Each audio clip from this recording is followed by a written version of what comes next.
திருநீலகண்டனாகிய சிவபெருமானோடு யானை தோல் போர்வையும் புலித்தோல் ஆசனங்களோடு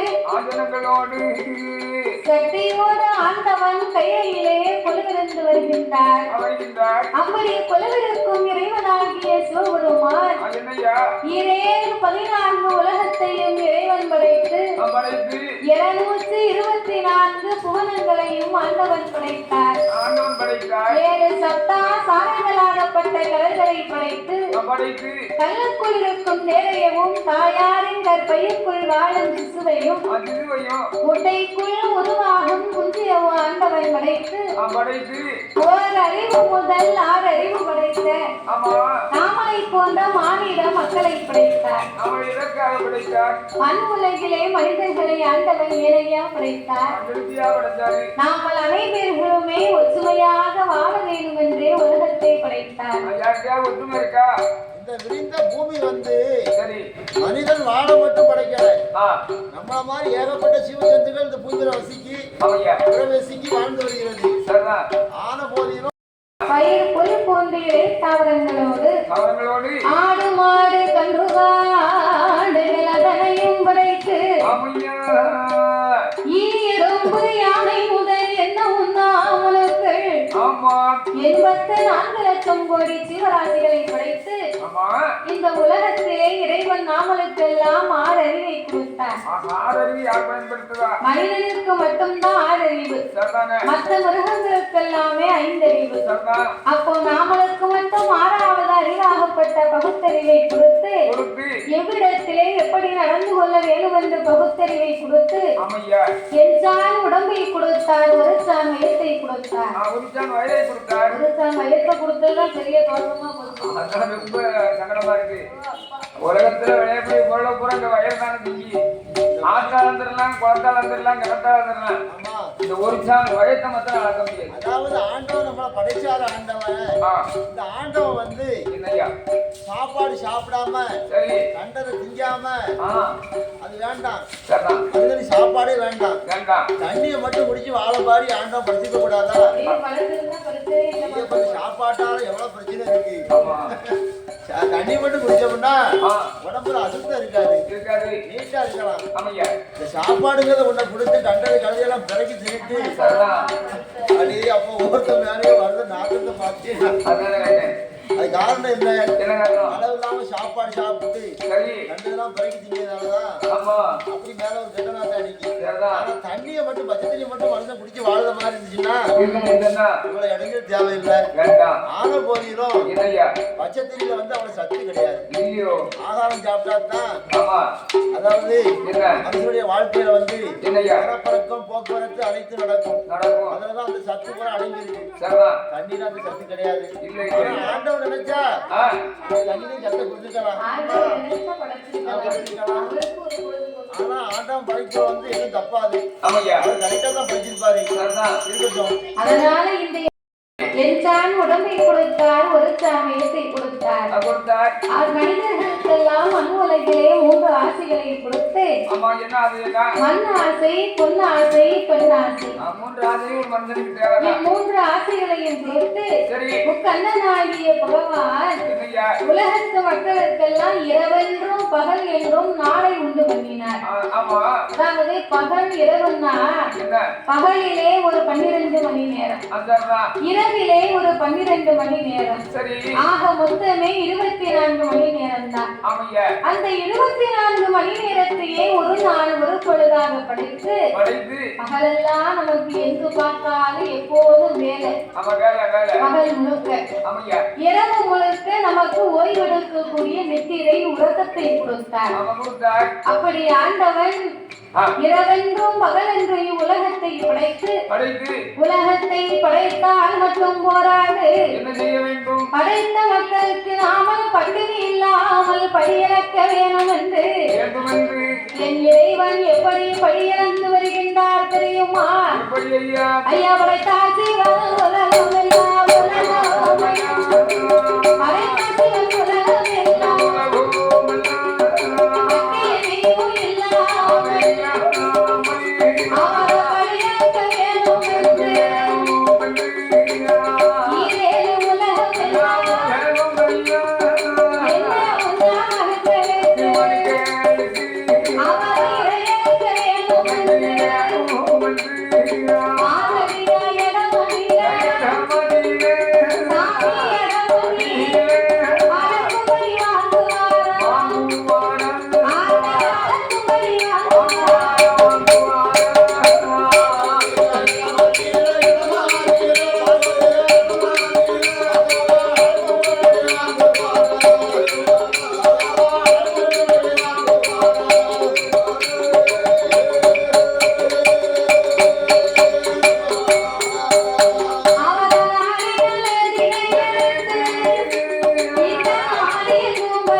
கலைக்கு வருவார் என்று கலைப்பாரி கொடுத்து இலைக்கு வருவார் என்று இலைப்பாரி கொடுத்த வானதி வழியிழந்த ஆண்டவனுக்கு பாலும் பலமும் கொடுத்தாலும் அந்த பருவதானேவி அவெல்லாம் கொண்டாட்டியா? ஏன் உன் வீட்டுக்காரமா உனக்கு தெரியலையா? ஏன் பிடிக்க மாட்டேங்குது? வயசாயிட்ட பிடிக்காது. உனக்கு அவரை பிடிக்கணும் இல்ல, எங்க ஆட்சிக்கு ஒன்னிய பிடிக்கல. அவருக்கு அழகு பிடிக்கணும் உங்களை. பசியோட இருக்கவனுக்கு வந்து சரி சாப்பாடு கண்டா ஆகுற அலைவா அவனுக்கு பசி ஆகிட்டுனா அந்த சாப்பாட்டு மேல விருப்பம் இருக்காது. இப்போ வயசு வந்து உங்களுக்கு 85 வயசு ஆயிட்டு நமக்கு இன்னும் என்னமே ஒரு தேட்டமும் கிடையாது. அதனால எங்க அக்கா மேல உங்களுக்கு வெறுப்பு. அதேதான் சரி ஆள் இல்லாம நான் நாளைக்கு போனான்னா தெரியும் நல்லா பிடிக்கும். நான் நல்ல கடையில் போய் பிரியாணியா சாப்பிடுவேன், என்ன பரோட்டா சாப்பிடுவேன். சரி அப்ப இந்த பார்வதி படியிழந்த ஆண்டவனாகிய பகவானுக்கு பாதபூசை முடித்து அவள் பணிவிடையை செய்தார். கலைத்து வருவார் என்று கலைப்பாறை கொடுத்து இழைத்து வருவார் என்று இலைப்பாறை கொடுத்து அங்கே கலைப்பாறை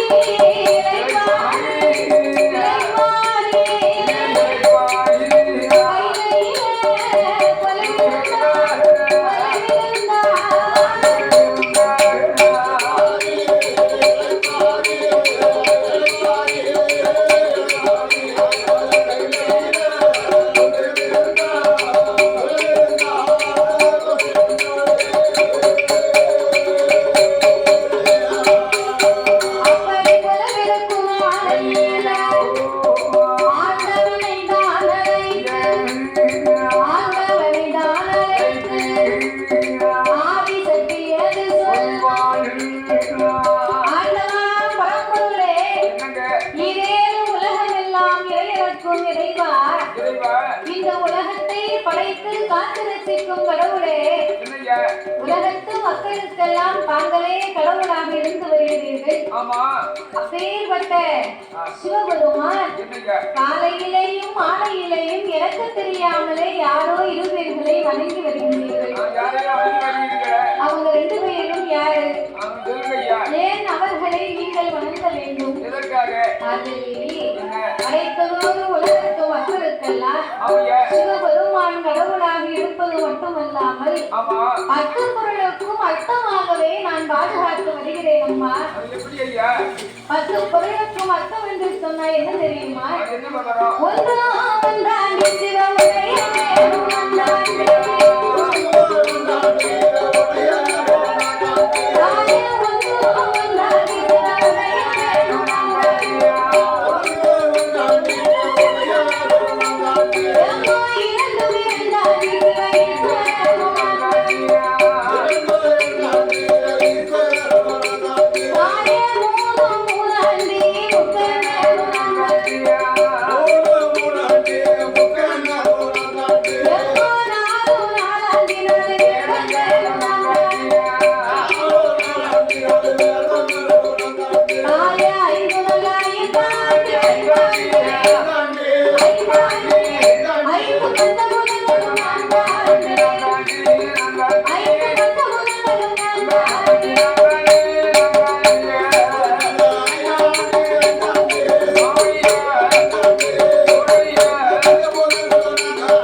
இரவும் நான் தான், பகலும் நான் தான், இருளும் நான் தான், ஒளியும் நான் தான். பார்வதி,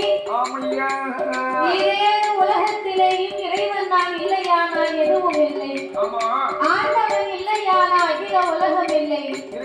சிவன் நான் இல்லையானால் சிவ உலகமே கிடையாது. பார்வதி, அப்படி இருந்த போதிலும் இந்த மக்களுக்கெல்லாம் இரவிலேயும் பகலிலேயும் ஒளி கொடுக்க வேண்டும் என்று சொன்னால் அது யாராலே முடியும்? ஒன்னால போய் ஒளி கொடுக்க முடியுமா? சிவபெருமான் காலையிலே தோன்றும் கதிரவன், மாலையிலே தோன்றும் சந்திரன். இவங்க ரெண்டு பேருக்குமே இந்த வேலை. அதனால நான் படைத்த மக்களுக்கெல்லாம் ஒவ்வொருவர்களுக்கும் ஒவ்வொரு வேலையை செய்வதற்கு நான் படைத்திருக்கிறேன். பூமி வாரம் சுமக்கிறவனா பூமாதேவி, கங்காதேவினா தண்ணீருக்கு சொந்தக்காரி. ஆமா, அதனால இப்படி ஒவ்வொருவரும் ஒவ்வொரு வேலையை உலக மக்களுக்கு செய்து வருகிறார்கள். அப்ப இவங்க ரெண்டு பேருமே இல்லையானா இந்த உலகத்திலே இரவும் வராது, பகலும் வராது. எல்லாம் இருந்தும் எந்த பயனும் இல்லை.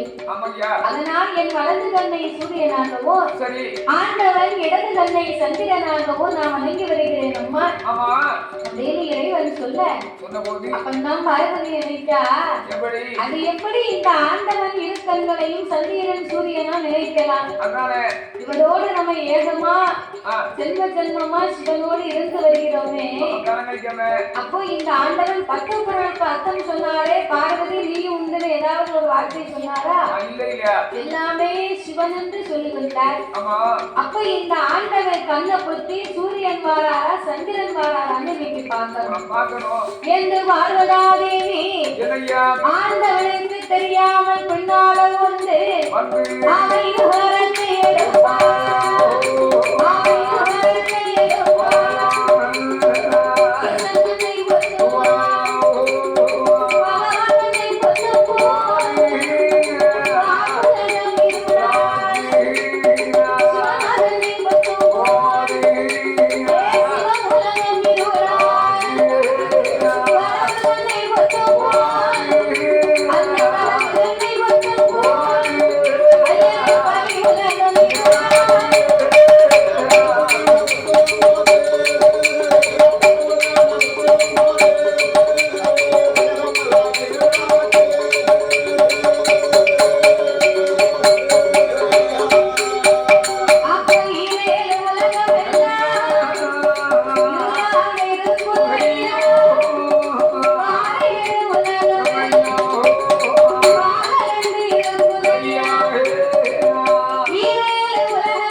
சிவனுடைய கைலாசம் சிவமயமே கிடையாது. அந்த ஆண்டவனார் கைலாசம் அருமயமே கிடையாது. உலகத்திலே அசையும் பொருள் அத்தனையுமே அசையாமல் இருக்கிறது. எந்த பொருள் எங்கிருந்து இருக்கிறதோ அந்த பொருளும் தெரியல, வைத்ததும் தெரியல, எடுத்ததும் தெரியல. உலகமே இருட்டா இருந்தா மக்களுடைய வேலைகள் எல்லாம் பாதித்து போகும். ஆனா அந்த காலத்துல கரண்ட் இல்லாம வேலை பார்த்திருக்காங்க. அடிக்கிறாங்க லைட் போட்டு அதை வச்சு ஒரு கோட்டை நெல்லை அடிச்சு தட்டிடுவாங்க. மண்ணெண்ணை ஊற்றி எம்டி பாட்டுல என்ன பாட்டு? எம்டி பாட்டுன்னா இந்த பாட்டுல வச்சுக்கோங்களேன். ஆமா, அந்த பாட்டுல ஒரு திரிய போட்டு ஒரு தமரை போட்டு மூடிய போட்டு அந்த பாட்டு போட்டு விட்டுருவேன். அது பாட்டு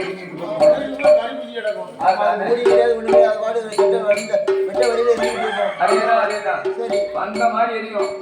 வெளிச்சம் பளிச்சுன்னு இருக்கும்.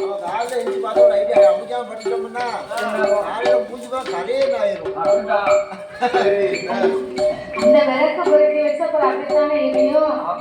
நல்லெண்ணெய் ஊத்தி வச்சா சிமிடி விளக்கு ஒரு விளக்கு உண்டு. அது ஒண்ணு செய்யாது. ஆமா, அந்த விளக்க பொறிச்சு வச்சு சிமிடியை மேல போட்டு மூடி நைட்டு தூங்கும்போது லேசா குறைச்சி வச்சு தூங்கி இருந்தா ஒன்றும் பிரச்சனை இருக்காது. அது கறி பிடிச்சா அந்த சிமிடியில பிடிக்கும். அவங்க பாட்டில போட்டு மணலை ஊற்றி கொடுத்துட்டோம்னா வீடே கரியாத்தான் இருக்கும். வீட்டுக்குலாம் கறியா தான் இருக்கும். அதுக்காண்டி 50 ரூபா 100 ரூபா வந்து எவன் போய் அடிக்கிறாங்க. இதுல ஏதாவது செலவுலாம் பார்த்து கொடுத்து அப்பவே அவ்வளவு ரூபாயா?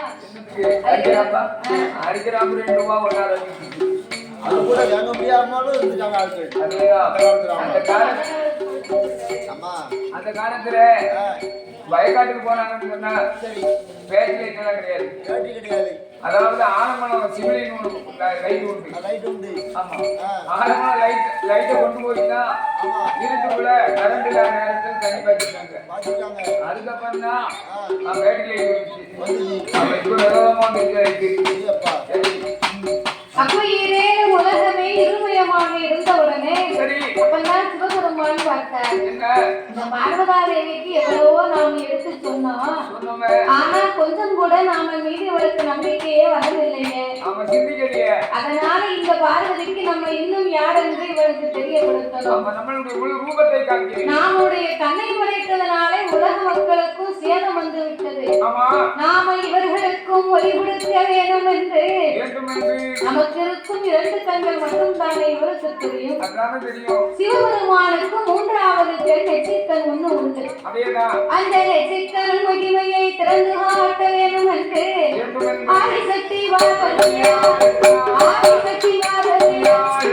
அவருக்கு முன்னால்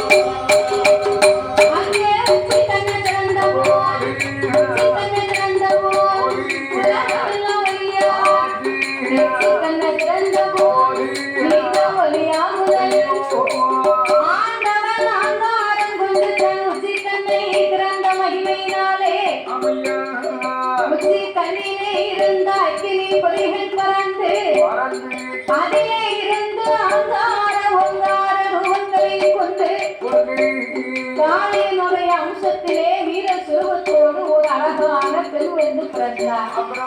ஆண்டவன் அப்பெண்ணை வரவழைத்து என்ன பாரது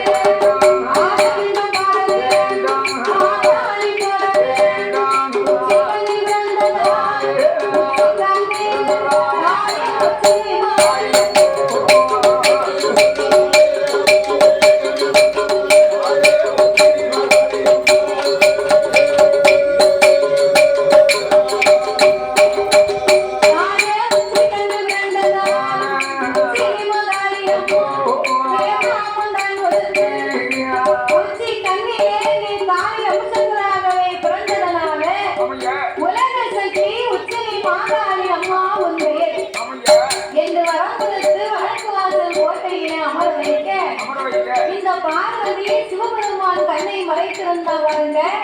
அப்போ திடீர்னு ஆண்டவன் கண்ணை மறைத்திருக்கும் போது உலகத்துக்கு ஒளி வந்தது பாருங்க. பார்வதி பதறி போனான். ஆண்டவன் 2 கண்ணையும் நம்ம பொத்தி இருக்கோம். அப்ப இந்த 3வது ஒளி எங்கிருந்து வருது அப்படின்னு சிவனுக்கு முன்னால வந்து பார்க்க உச்சி கண் திறந்த அக்கினி பொறி பறந்து கொண்டிருக்கிறது.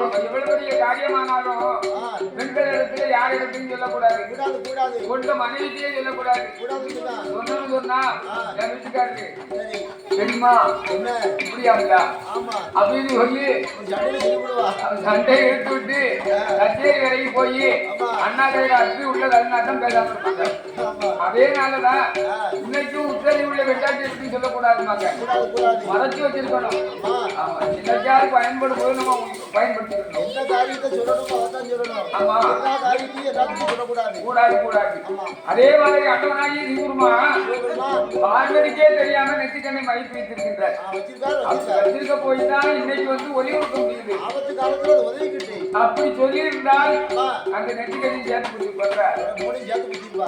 அப்போ இந்த சிவபெருமான் உச்சி தன்னை திறந்த அக்கறை பொறிகள் பறந்து கொண்டிருக்க பார்வதாதேவி அப்பதான் நினைத்தார், ஐயோ இந்த ஆண்டவர் நமக்கு எவ்வளவோ பத்து பொருளுக்கு அர்த்தமாலாம் எடுத்து சொன்னாரு, கொஞ்சம் கூட நம்ம கேட்கவில்லை, சிவனுடைய கண்களை நாம மறைத்து விட்டோமே, ஆண்டவே கண்ணை மறைத்த அகிலமே இருளா போச்சு. ஆனா இந்த இறைவன் நெற்றி கண்ணை திறந்து நீண்ட ஒளிகளை கொடுத்து விட்டார் என்று பார்வதாதேவியானவள் அங்கமெல்லாம் பதறி ஆவித்தனலாகி பார்வதி சிவனுக்கு முன்னால வேர்த்து விறுவிறுத்து நிற்கிறார். ஏன் நிற்கிறார்? சிவபெருமான் நமக்கு சாபத்தை கொடுத்து விடுவாரோ அப்படின்னு பதறி போய் என்ன பாருங்க, அவளுக்கு அங்கமெல்லாம் வேர்த்து பார்வதிக்கு வேர்வை காட்டாச்சு வெள்ளமா கரைபுரண்டு போகிறது. அப்ப இந்த வெள்ளமானது உலகத்துக்கு போனா உலகமே அழிந்து போகும் அல்லவா? இந்த 1008 சடாமுடியிலே ஓர் முடியை உழைத்து அங்கமெல்லாம் துவட்டி சிவபெருமான் ஒரு கொண்டை கட்டாகவே கட்டினார். அப்பவும் அந்த வேர்வை துணி நிக்கல. நம்ம குளிச்சுட்டு தலையில துண்ட போட்டா தண்ணி நிக்குமா ஐயா? அப்ப இந்த சிவனுடைய சடாமுடி பாரத்திலே பார்வதியின் வேர்வை துணி அடங்காமல்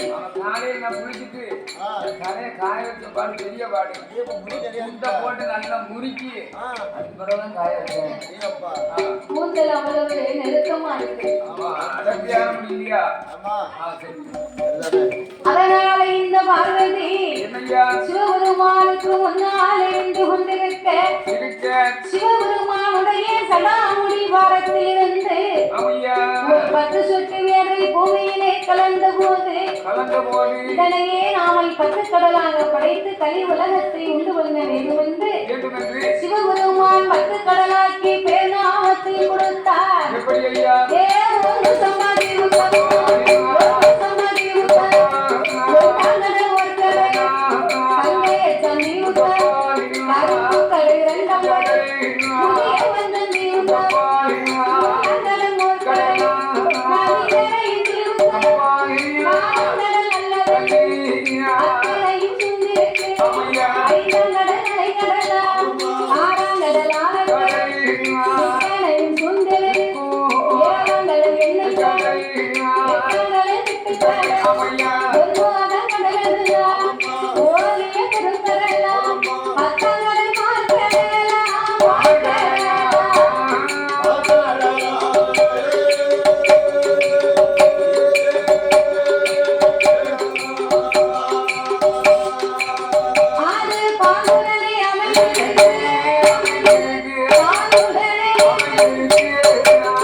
ஓங்கி வளர்ந்த புத்து 1000 வாசல் உண்டு. வாசல் உண்டு. அந்த புத்து வெள்ளி புத்து தானாக வளர்ந்த புத்துக்கு அந்த புத்து தானா வளர்ந்துருக்கு. அந்த புத்துக்கு ஏகப்பட்ட வாசல். வாசல் ஏகப்பட்ட வாசல். மண் புத்துக்கு வாசல் கேட்கவா செய்யணும். எப்படி விட்டாலும் வெளியே வரலாம், உள்ள போகலாம். நம்ம வீட்டுக்கு ஒண்ணு பெண் வாசல் இருக்கும், ஒண்ணு முன் வாசல் இருக்கும். நம்ம சாஸ்திரம் பார்த்து நம்ம வீடு கட்டியிருக்கோம். ஆனா அந்த மண் புத்துக்கு அப்படி கிடையாது. அது அப்படி கிடையாது. வடக்கிருந்து வந்தாலும் வாசல் இருக்கு, வடக்கோட்டை வாசல் வழியே உள்ள போயிருவாங்க. தெற்கிருந்து வந்தாலும் தெற்கு வாசல் இருக்கு, தெற்கோட்டை வாசல் வழியே உள்ள போயிருவாங்க. மேற்கிருந்து வந்தாலும் வாசல் இருக்கு, கிழக்கிருந்து வந்தாலும் வாசல் இருக்கு. ரெண்டு திசைக்கும் வாசல் இருக்கு. வாசல்னா வீடு மாதிரி நிலகடலாம் கிடையாது. அப்படி வைக்க மாட்டாங்க. ஆமா, அதாவது புத்துக்கு ஒரு தவறுகள் உண்டு. ஆமா, சுத்தி சுத்தி பார்த்தா வாசல் தான். அதேதான். அப்போ அப்பேற்பட்ட மாணிக்க புத்துக்குள்ளே அதுக்கும் கதவோட கூப்பிட்டுருந்தாங்க. நான் தான் போறேன்.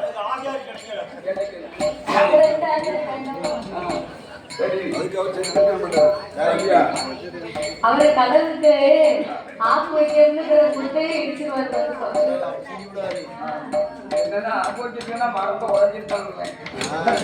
அப்பேற்பட்ட அந்த மாணிக்க புத்துக்குள்ளே ஆணாகம் பெண்ணாகும் சென்னாகும் கருணாகம் இப்பேற்பட்ட நாகத்திற்கெல்லாம் ராஜாராணியாக நாங்களோ அந்த பட்டணத்திலே நாகராஜனும் நாகக்கண்ணியும் வாழ்ந்து வருகிறார்கள்.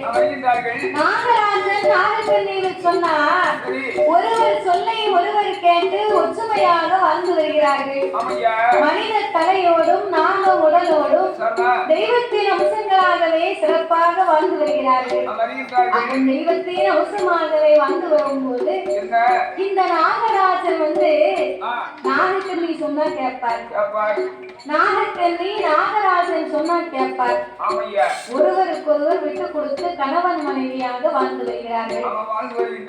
கணவன் மனைவின்னு அப்படித்தானே இருக்கணும். அப்படி இருந்தா தான் குடும்பம் ஆகும். கணவன் சொன்னா மனைவி கேட்கணும். சரி, மனைவி சொன்னா கணவன் கேட்கணும். விட்டு கொடுத்து வாழ்ந்தா அந்த வாழ்க்கை கெட்டு போகாது. கெட்டு போறவன் விட்டு கொடுத்து வாழ மாட்டான். அதேதான் புருஷன் சொல்லி நம்ம கொண்டாடி நம்ம கேட்கவா? அப்படி குடும்பத்துல ஏட்டி கூட்டி பண்ணா அந்த குடும்பம் நல்லா இருக்குமா? நல்லா இருக்காது. அது ஆண் சொன்னா பொண்ணு கேட்கணும், பெண் சொன்னா ஆண் கேட்கணும். அப்படி வாழ்ந்தா தான் அது வாழ்க்கைக்கு ஆகும். நம்ம கேட்கலாம் அப்படின்னு நினைக்க கூடாது. ஒரு வீட்டுல பொண்டாட்டி சொல்லி மேல இருக்கும், ஒரு வீட்டுல புருஷன் சொல்லி மேல இருக்கும். ஆமா, அதனால அதை பத்தி தப்பு இல்லை. இது மேல இருந்தாலும் ஒருவர் சொல்ல ஒருவர் கேட்டு வாழணும். ஆமா, அந்த குடும்பம் நல்லா இருக்கும். சரி, அதாவது யாராவது ஒரு விட்டு கொடுத்தாதான் இன்னும் ஒருவர் வாழ முடியும். கண்டிப்பா கண்டிப்பா. அதனால இந்த நாகராஜனும் நாகக்கண்ணியும் சரி ரெண்டு பேரும் விட்டு கொடுக்காம பேசியிருந்தா அது குடும்பத்துக்கு ஆமா. ஆமா, அந்த வார்த்தைக்கு முடிவு காலம் வருமா? இது இருக்காது, வராது. யாராவது மணிக்கு போனாதான் சரி அந்த இதுக்கு ஒரு பொறுமை வரும். ஆமா, அதுக்கு ஒரு முடிவு வரும். கண்டிப்பா. முடிவு இல்லாம நீ விட்டு கொடுக்க கூட நானும் விட்டு கூட பேசியிருந்தோம்னா ரெண்டு பேரும் சேர்ந்து கையெழுத்து போட வேண்டிய காலமும் அந்த சண்டை தீராது. ஆமா. அப்ப இந்த நாகராஜனும் நாகக்கண்ணியும் இருவேர்களுமே இப்படியாக வாழ்ந்து வரும்போது இறைவனுடைய அருளால் எவ்விதமான குறையுமே இல்லை. மண்ணால் குறைவு கிடையாது, மனையால் தாழ்வு கிடையாது, பொன்னால் குறைவு இல்லை, பொருளாலை தாழ்வு இல்லை. மண்ணும் மணி இருக்கு, பொண்ணும் பொருள் இருக்கு, பொக்கிஷங்கள் நிறைந்திருக்கு. ஆடோ மாடோ அடுக்குமத்தை வீடோ சொத்து சுகம் தோப்பு துறவம் நம்ம தோப்புல இருந்து துறவ வேணும். அதாவது சுத்தி வேலைக்கு போட்டாலும் ஒரு வாசல் உண்டு. அந்த வாசலுக்கு பூட்டு போட்டாக்கா அந்த தோட்டத்துக்கு ஒரு பாதுகாப்பு. பூட்டு இல்லாம நம்ம மாட்டு போனோம்னா நாளைக்காடு மாதிரி போட்டா 5 மாங்காய் பறிச்சுக்கிடுவான், தேங்காய் பறிச்சுக்கிடுவான். அதேதான் அதேதான். சின்ன பூட்டாவது சின்ன பூட்டு போட்டு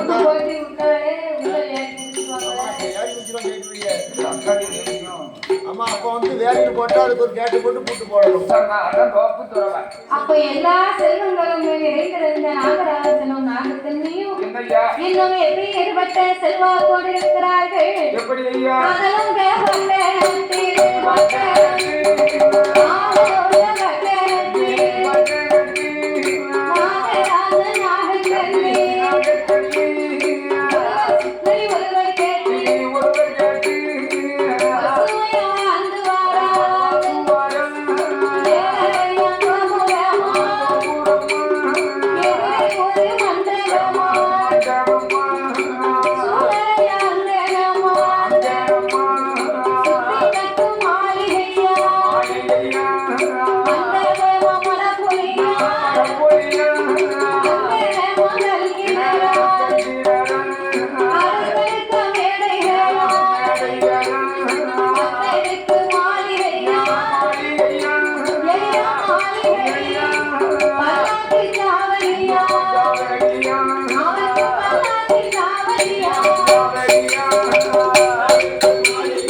அம்மாவுக்கு பொண்ணு பொருள் எல்லாம் இருந்தாலும் பிள்ளை இல்லை என்று சொன்னா அது பெரிய கொலைதானே.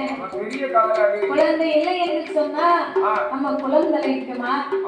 இந்த கணபதி அம்மா கோவில்ல இன்னைக்கு திருவிழா கொடுக்குறாங்கன்னா அந்த கோவில் திருவிழாவை அதை கொடுத்து கும்பிட்டு வணங்கி வரக்கூடிய மக்கள் எல்லாம் வருடத்திற்கு வருடமாக வளர்ந்து ஆளாகி வாலிப வயதாகி திருமணங்களை முடித்து மறுபடி வாலிய பிள்ளையா இருந்தவே அவனும் வரி கொடுக்க ஆரம்பிப்பான். அவன் ஒரு பிள்ளை வச்சு அவன் பேரை சொல்லி இந்த பிள்ளை வரி கொடுக்கும். அதுதான் வாழையடி வாழை பெயர் சொல்லும் பிள்ளை என்பார்கள்.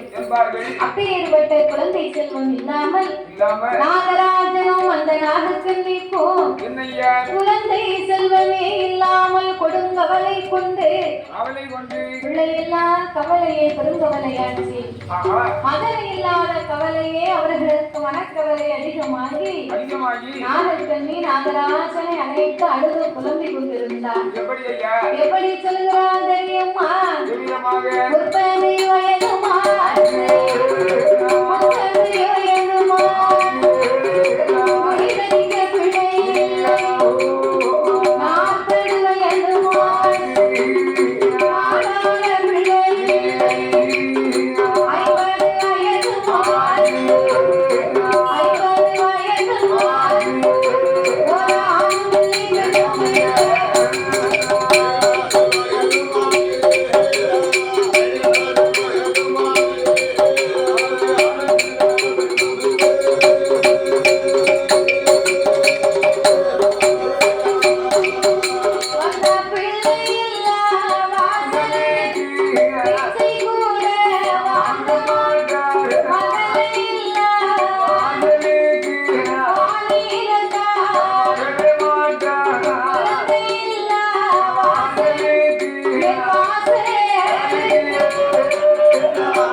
இன்னைக்கு 50 வயதாகிவிட்டதே மன்னவா.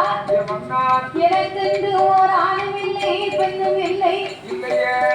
இல்லாத வாசலுக்கு பெரியவர் வரமாட்டார், நிச்சயம் வாங்க மாட்டார். மதலை இல்லா வாசலுக்கு மாநிலத்து மக்கள் வரமாட்டார்களே மன்னவா. குழந்தை இல்லா வாசலுக்கு நம்ம குடும்பத்தார்கள் கூட வரமாட்டார்கள். பிள்ளை இல்லா வாசலுக்கு பிச்சை வாங்க மாட்டாங்கன்னா பிள்ளை இல்லா வீட்டுல பிச்சை வாங்கி சாப்பிட்டா அவருக்கு கண்ண தோஷம் இருக்குமா? அதனால அங்க கூட சாப்பிட மாட்டாங்களா? நம்ம நீ சொன்ன மாதிரி அவங்க கூட சாஸ்திரம் பாக்குறாங்க. பிள்ளைக்காத வீட்டுல ஆணு பண்ணி இருந்தாங்கன்னா பருப்பு அடிச்சு போட்டு சிக்கா குழம்பு வச்சு சாப்பிடுவாங்க, ருசியா சாப்பிடுவாங்க. ஊர்கட்ட மனுஷன் அங்க வாங்கி சாப்பிட வேண்டியது பிச்சைக்கார மனுஷன். அந்த மாதிரி நல்ல ருசி கண்டவே பிச்சைக்காரங்க வாங்கி சாப்பிடுவா, நல்ல போய் சாப்பிடுவா. சாஸ்திரம் பார்க்கவே என்ன செய்வா? சாஸ்திரம் வந்து பொய்யாவாது ஒரு நாள். சாஸ்திரத்தை மதித்தவன் வந்து அதை தவறி நடக்க மாட்டாங்க. நம்ம ஆயிரத்து சொன்னாலும் ஒவ்வொரு விதிமுறைக்கும் ஒவ்வொரு சாஸ்திரங்கள் இருக்கு. தெரிஞ்சவன் வந்து கரெக்டா நடப்பாங்க. சரி, அதனால பிச்சைக்காரன் கூட வாங்கி சாப்பிட மாட்டோம் குழந்தை இல்லாத வீட்டுல. ஆமையா அதனால என் மன்னா நாகராஜா என்னய்யா இந்த வயதிலேயே பிள்ளை இல்லையே நம்ம எந்த வயதிலேயே பிள்ளை இருக்க போகுது மன்னா அவன் எனக்கு நம்பிக்கை இல்லையா எந்த நாகக்கண்ணு இன்னும் என்ன சொல்லுகிறா தெரியுமா என்ன சொல்லுகின்றாய் கண்ணு நல்ல புள்ளி